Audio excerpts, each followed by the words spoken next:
ప్రభుత్వం స్త్రీశక్తి కార్యక్రమం ద్వారా మహిళా అభ్యున్నతి కోసం నాటి తెలుగుదేశం ప్రభుత్వం నేటి కుటుంబ ప్రభుత్వం ఎన్నో రకాల పథకాలు తీసుకొస్తుంది. స్త్రీ అంటే కేవలం ఒక వ్యక్తి మాత్రమే కాదు, కుటుంబానికి ధైర్యం, సమాజానికి స్ఫూర్తి అని విశ్వసించే పార్టీ తెలుగుదేశం పార్టీ. స్వర్గీయ నందమూరి తారక రామారావు గారు మహిళలకి ఆస్తి హక్కు కల్పించి వారి గౌరవాన్ని పెంచితే, చంద్రబాబు నాయుడు గారు డ్వాక్రా సంఘాల ద్వారా పావలా వడ్డీ స్వయం ఉపాధి పథకాల ద్వారా మధ్యకల్ని ఆర్థికంగా బలోపేతం చేశారు. ఇక మహిళా సాధికారతలో తెలుగుదేశం పాత్ర. ఈ దేశంలో స్వర్గీయ నందమూరి తారక రామారావు గారు తెలుగుదేశం పార్టీ స్థాపించిన వెంటనే మొట్టమొదటిసారి 83లో అధికారం వచ్చిన వెంటనే మహిళల కోసం ప్రత్యేకంగా పద్మావతి యూనివర్సిటీని స్థాపించి మహిళల పట్ల ఆయనకున్న గౌరవాన్ని ప్రత్యేకతని చాటుకున్నారు. తర్వాత 86లో తండ్రి ఆస్తిలో ఆడపిల్లలకి సమాన హక్కుని కల్పిస్తూ చట్టం చేయడం ద్వారా ప్రతి ఆడపిల్లకి తన పుట్టింటిలోని అత్తింటిలోని గౌరవాన్ని కల్పించిన పెద్దలు మన నందమూరి తారక రామారావు గారు. మహిళల కోసం వితంతు పెన్షన్ ప్రవేశపెట్టిన, వ్యవసాయ పాడి పరిశ్రమలో మహిళా డైరీలు కోఆపరేటివ్ సొసైటీని తీసుకొచ్చిన అది మన తెలుగుదేశం పార్టీ హయాంలోనే జరిగింది. ఇక మహిళల ఆరోగ్యం మరియు సంక్షేమం కోసం మహిళల ఆరోగ్య విషయంలో ఆధునికత, సాంకేతికతతో ఆరోగ్య భద్రత మరియు ప్రభుత్వం అనేక కార్యక్రమాలు చేపట్టడం జరిగింది. ఇక సంక్షేమ విషయానికి వస్తే వితంతు పింఛన్ల కోసం 16,27,000 మంది మహిళలకు నెలకి 4,000 చొప్పున ప్రతి నెల 1వ తారీఖున మనం వితంతు పెన్షన్ పంపిణీ చేస్తూనే ఉన్నాం.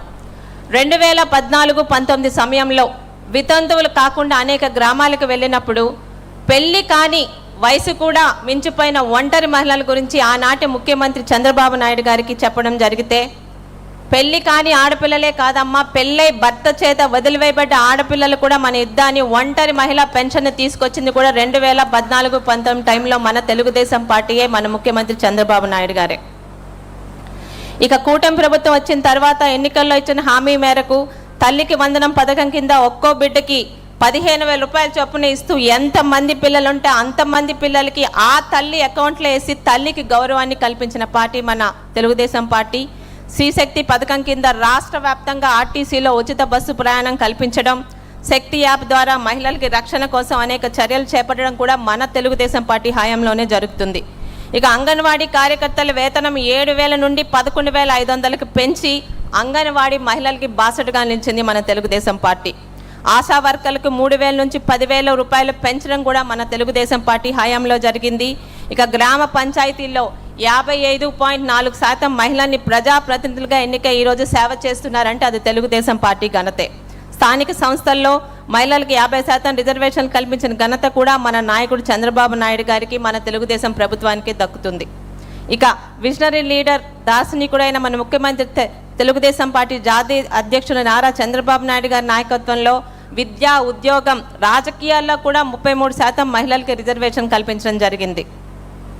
1995లో మహిళా కమిషన్ ఏర్పాటు చేసిన ఘనత కూడా మన చంద్రబాబు నాయుడు గారిదే. అలాగే 96లో వినూత్నంగా ఆర్టీసీలో తొలిసారిగా కండక్టర్లుగా, డ్రైవర్లుగా మహిళలకు ప్రాధాన్యత ఇచ్చి మహిళా శక్తి మీద ఆయనకున్న నమ్మకాన్ని చాటుతున్న ఘనత కూడా మన ముఖ్యమంత్రి చంద్రబాబు నాయుడు గారిదే. కావలి ప్రతిభాభారతి గారిని తొలి మహిళా అసెంబ్లీ స్పీకర్గా అవకాశం కల్పించిన ఘనత కూడా మన తెలుగుదేశం పార్టీదే. ముఖ్యంగా ప్రతి ఒక్క మహిళని ఆర్థికంగా బలోపేతం చేయడానికి దేశంలో ఎక్కడా లేని విధంగా మొట్టమొదటిసారి ఆంధ్రప్రదేశ్ స్వయం శక్తి సంఘాల డ్వాక్రా గ్రూపులను ఏర్పాటు చేసి పొదుపు ఉద్యమాన్ని ప్రోత్సహించి వారికి ప్రభుత్వం తరపున ఆర్థికంగా ప్రోత్సహిస్తూ 12 లక్షల స్వయం సహాయక సంఘాలలో 1 కోటి మంది సభ్యులను ఏర్పాటు చేసి సమాజంలో అది పెద్ద ఆర్థిక శక్తిగా నిర్మాణం చేసిన ఘనత కూడా మన ప్రియతమ ముఖ్యమంత్రి చంద్రబాబు నాయుడు గారిది. ఇవి పథకాలు మాత్రమే కావు, అనేక మంది మహిళల జీవితాన్ని మార్చిన ఉద్యమాలు. స్వయాన ఆనాటి అమెరికా అధ్యక్షుడైన బిల్ క్లింటన్ సరసన ఒక డ్వాక్రా మహిళను కూర్చోబెట్టి మహిళా సాధికారత పట్ల ఆయనకున్న నిబద్ధతను చాటుకున్న ముఖ్యమంత్రి మన నారా చంద్రబాబు నాయుడు గారు. ఇక ఆ రోజు గౌరవ ముఖ్యమంత్రి చంద్రబాబు నాయుడు గారు ముఖ్యంగా పల్లెటూరులో 2014-19 టైంలో ఇంకా కట్టెల పొయ్యల మీద వండుకుంటున్న మహిళల ఇబ్బందులను చూసి ఇంకా నా ఆడపిల్లలు కట్టెల పొయ్యల వాటిలోనే ఉన్నారా అని చెప్పి ఆ రోజు దీపం పథకం మొదటి పెట్టి 2014-19లో దీపం పథకం కింద గ్యాస్ కనెక్షన్లు పొయ్యలు ఇచ్చిన ఘనత మన తెలుగుదేశం ప్రభుత్వాన్ని, మన ముఖ్యమంత్రి నారా చంద్రబాబు నాయుడు గారిది. దాని కొనసాగింపుగా ఈరోజు 2024 మళ్ళీ మన ప్రభుత్వంలోనే దీపం 2 పథకం కింద ఏడాదికి ఉచితంగా 3 సిలిండర్లు ఇస్తుంది మన తెలుగుదేశం పార్టీ. ఇక బాలికల విద్యాభివృద్ధి కోసం ఎన్నో గురుకుల పాఠశాలని ప్రత్యేకంగా బాలికల గురించి ఏర్పాటు చేశాము. విద్యా, ఉద్యోగం, రాజకీయ, సామాజిక రంగంలోనే కాదు ప్రతి ఒక్క మహిళను కూడా పారిశ్రామికవేత్తలుగా, వ్యాపారవేత్తలుగా తీర్చిదిద్దడానికి ప్రభుత్వం అనేక కార్యక్రమాలను చేపట్టడం జరిగింది. ఎంఎస్ఎంఈల ద్వారా మహిళా పారిశ్రామికవేత్తలకు 35% వరకు సబ్సిడీ ఇస్తూ మన ప్రభుత్వం ప్రోత్సహిస్తూనే ఉంది. ఈరోజు ఈ విషయంగా గత గవర్నమెంట్లో ఉన్న మన మాజీ ముఖ్యమంత్రి గారి గురించి ఒక విషయం చెప్పాలండి. 2014-19 మధ్య ఉన్న పాదయాత్రలో నా అక్క చెల్లెములు అని ఎంతోమంది అక్క చెల్లెల మీద చేయి పెట్టిన ముఖ్యమంత్రి గారు, అప్పటి మాజీ ముఖ్యమంత్రి గారు 2019లోని అధికారంలోకి వచ్చాక అందరు అక్క చెల్లెమ్మలనే కాదు తన సొంత కుటుంబంలో కూడా అక్క చెల్లెల మీద భస్మాసుర హస్తం పెట్టిన ఆనాటి ముఖ్యమంత్రి వైఎస్ జగన్మోహన్ రెడ్డి గారైతే ఈరోజు మహిళా సాధికారతని మాటల ద్వారా కాదు చేతల ద్వారా నిరూపించడానికి నిత్యం ప్రజాక్షేత్రంలో ఉన్న తన ఇంటి బాధ్యతని తన సతీమణి తన కోడలు గారి చేతిలో పెట్టి my home is really safe in my family women అని ఈరోజు మహిళా సాధికారత పట్ల నిబద్ధన చాటుకున్న ఏకైక ముఖ్యమంత్రి మన నారా చంద్రబాబు నాయుడు గారు. ఇక మహిళల భద్రత, టీడీపీ పోరాటం. ఈ ఒక రాష్ట్ర ప్రగతిని అంచనా వేయాలంటే అక్కడి మహిళలు ఎంత భద్రంగా ఉన్నారో మనం చూడాలి. టీడీపీ మహిళల గౌరవం, భద్రత, సాధికారత కోసం మహర్నిశలు పోరాడుతున్న పార్టీ. మహిళా సాధికారత అన్నది కేవలం ఒక నినాదం కాదు, అది టీడీపీ మేనిఫెస్టోలోని ప్రాథమిక సిద్ధాంతం కూడా. అరాచక శక్తుల మీద రాజీ లేని పోరాటం చేస్తూ ఈ డిజిటల్ యుగంలో కూడా కొత్త తరానికి భరోసా ఇస్తూ ముందుకు సాగుతుంది మన తెలుగుదేశం పార్టీ. ఇక బాలల భద్రత, బాల వివాహాలు, మానవ అక్రమ రవాణా నివారణకు కఠిన చర్యలు తీసుకుంటూ మహిళల భద్రత సహాయం కోసం 1 స్టాప్ సెంటర్లు, శక్తి సదనాలు, న్యాయ సహాయం, కౌన్సిలింగ్ సేవలతో భద్రత కల్పిస్తుంది. ఇక ఆడబిడ్డల ప్రాధాన్యత. రాజకీయాల్లో మహిళలకు గౌరవం, అవకాశాలు, ఆత్మగౌరవం కల్పించిన పార్టీగా తెలుగుదేశం పార్టీ.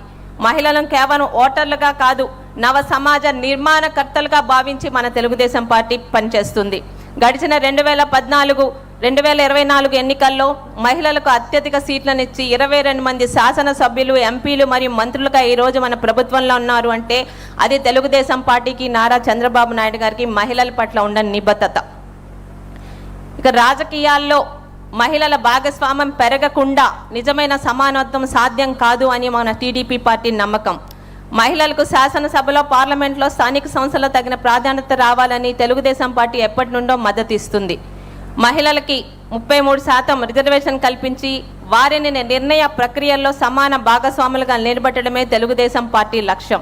ఇది కేవలం సంఖ్యాపరమైన మార్పు మాత్రం కాదు, దేశ విధానాల్లో మహిళల స్వరం బలపడే కీలక సంస్కరణ కూడా.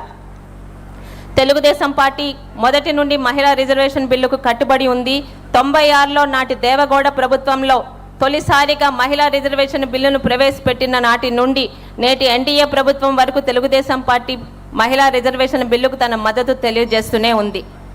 స్త్రీశక్తి బలపడితేనే రాష్ట్రం బలపడుతుంది, మహిళలు ఎదిగితేనే ప్రపంచం ఎదుగుతుంది అని, సమాజం ముందుకు సాగుతుందని నమ్మి ముందుకు సాగుతున్న తెలుగుదేశం పార్టీలో మహిళా సాధికారతకి మాటల్లో కాదు చేతల్లో అమలు చేస్తున్న మన టీడీపీ పార్టీలో ఇటువంటి ప్రాధాన్యత గల మహిళా శక్తి తీర్మానాన్ని ప్రవేశపెట్టే అవకాశం నాకు కల్పించిన పెద్దలందరికీ మరొకసారి ధన్యవాదం తెలుపుకుంటూ సెలవు తీసుకుంటున్నాను.